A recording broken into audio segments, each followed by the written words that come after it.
Depression Baby. Stories about growing up in Appalachia and other things too. With my dad, Ray B. Rogers. On August 16th, 1929, I came into this world kicking and screaming. I reckon that made me a Depression Baby. Depression Baby is a World Songs media production. Brought to you by Depression Baby the Book, available in Kindle, paperback, and hardcover, and soon audiobook at raybrogers.com. Today, Ray tells us about some really important mountain technology.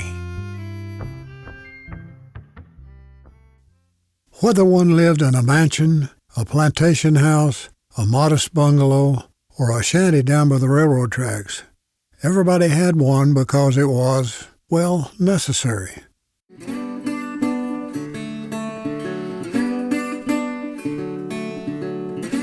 The name might be different, perhaps depending on the level of wealth or the culture, but the function was the same.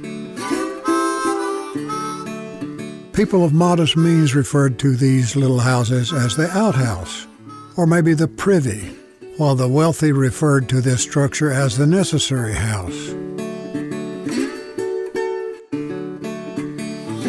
While people of means achieved highly in the fields of music, writing, government, and the social graces, sewage disposal advanced little in hundreds of years, although I've read that some Roman invented the flush toilet.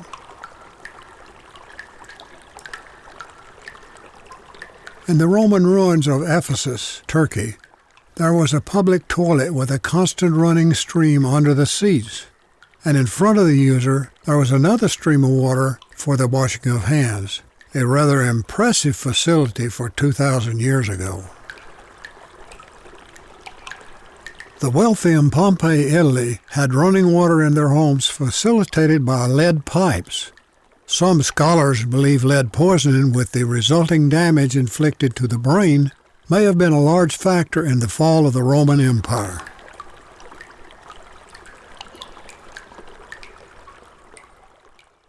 It seems that the human race may have taken a few steps backward from the achievements of the Romans. Inside plumbing for the masses was a long time in coming.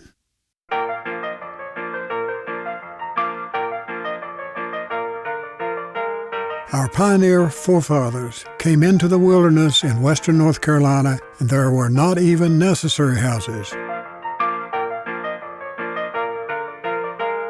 They just had to take a walk into the woods or perhaps face the perils of snakes and poison ivy.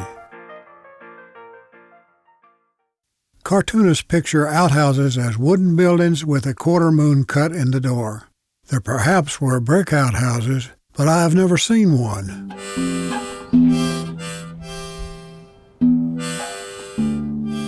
As to the mechanics of these rustic facilities, a large hole was dug about 5 to 6 feet deep and maybe 4 or 5 feet wide. The outhouse was built over this hole, and it was a portable building. When the hole magically was filled, the privy was just moved to cover another large hole. Inside the necessary house was a bench-like structure to sit on with an oblong hole cut in the top surface. Some outhouses had more than one hole. Now this was real togetherness. A female member of our family had occasion to enter our outhouse, and while she was in there, a cow decided to stand in front of the door, blocking her exit. The cow would not move, and cries for help got no quick response. Such were the perils in those days. Just another outhouse story, but a true one. You may ask, with your knowledge of ever-expanding, actually beautiful bathrooms of our era, was this little mundane article really necessary? Well, maybe not. But on the other hand, if I am to tell present and future generations what life in these early years was really like, it is necessary. Just like the necessary house in days of yore was really, really necessary.